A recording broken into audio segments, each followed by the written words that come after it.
In the opening scene, we meet a man named Milo Stanfield, who suffers from autism spectrum disorder. He is standing on a street in New Jersey, keeping an eye on a woman at a nearby flower shop. Meanwhile, he seems to be performing some complex calculations related to the timing of the events happening around him. Milo notices a passenger bus, a pothole, a street artist, and a speeding cyclist. After these observations, he crosses the street and places a pen on top of a mailbox near the pothole. Soon, as per his plan, a chain reaction begins. A taxi runs over the pothole, splashing water onto the pen, causing it to fall. This attracts the attention of the street artist, who bends down to pick it up. At that very moment, the speeding cyclist collides with the artist, causing him to crash into the mailbox and fall onto a nearby fruit stand. Chaos erupts on the street, diverting everyone's attention, including a driver. Consequently, the driver fails to notice the red traffic light and hits the woman crossing the street, killing her instantly. People comment, "Math isn't dangerous," but Milo, after ensuring his plan succeeded, walks away from the scene. The scene then cuts to FBI agent Olivia Dunham. She works for the Homeland Security Fringe Division, specializing in unusual cases. Olivia appears to be returning to work after a long absence due to a head injury. As she enters the Fringe headquarters, she is greeted by her colleague, Charlie, who is the team supervisor. Meanwhile, the agency's head, Walter Nett Bishop, discusses Olivia's return with a lab assistant, Philip Boyles. Philip expresses concern about including a double agent in their team. It is revealed that the Olivia in the office is not the real Olivia. In fact, she is an imposter brought in to replace the real Olivia.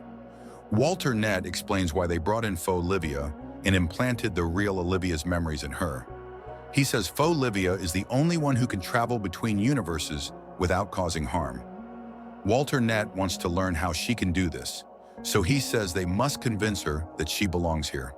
When Philip asks what happens if her new identity doesn't hold, Walter Nett replies that she won't survive.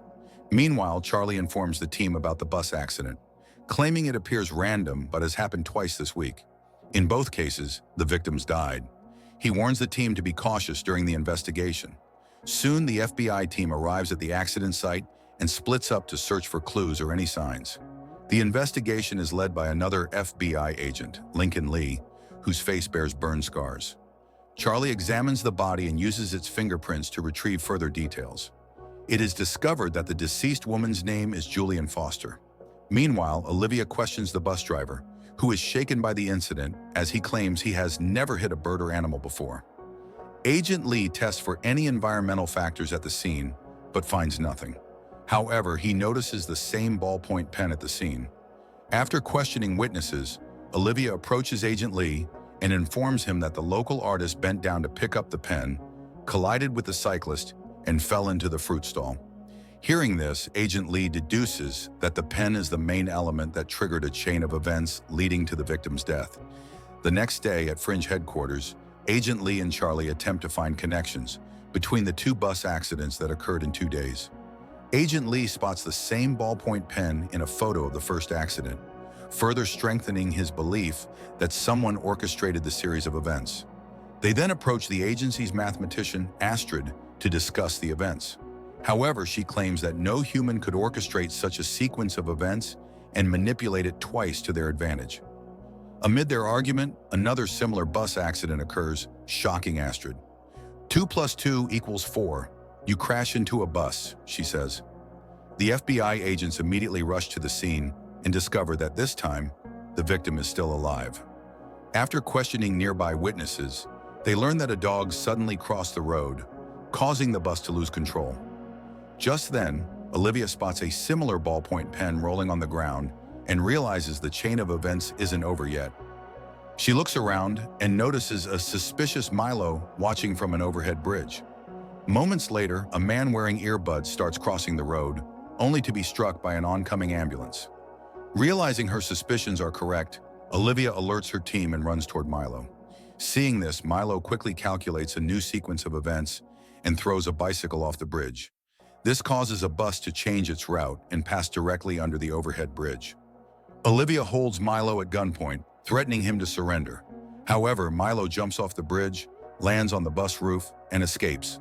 Later, Milo returns home to find his sister Madeline worried about him. She tells him that the hospital has been calling him repeatedly, but he ignores her. She tries to convince him to surrender, claiming that he's gone too far. However, Milo anticipates her actions and finishes her sentences, effectively silencing her. A while later, Madeline shows him a small plastic horse toy that reminds them of their mother. This makes him uncomfortable, and he dismisses it as irrelevant before leaving. On the other hand, Agent Lee is taken to the hospital for his regular skin examination. Before entering the burn chamber, he tells Olivia to focus on finding connections between the three victims.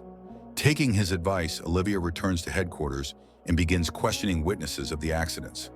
After some observation, she discovers a link between the three victims and a medical center. All three were directly or indirectly associated with the center. She shares her findings with Charlie, and the two head to the medical center immediately. At the center, Olivia notices a group of patients using the same ballpoint pens, as they are unable to handle digital devices like iPads. Later, they meet Dr. Levin, the chief physician, who identifies all three bus accident victims and shares details about them. Dr. Levin explains that they were mentally disabled patients undergoing experimental procedures to enhance their intelligence. He also shows the agents video footage of Milo, who was under their care.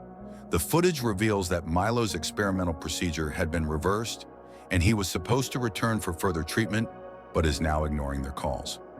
After learning about Milo's sister, the FBI agents decide to meet her. Meanwhile, Milo keeps a close eye on Olivia, noting her every move and predicting her next steps. Later, Charlie and Olivia arrive at Milo's house, where Madeline greets them. They ask her about Milo's whereabouts, but she claims to be unaware. Sensing that she's hiding something, the agents inform her about Milo's crimes and how dangerous it is to let him roam freely. When Charlie investigates Milo's room, she explains that Milo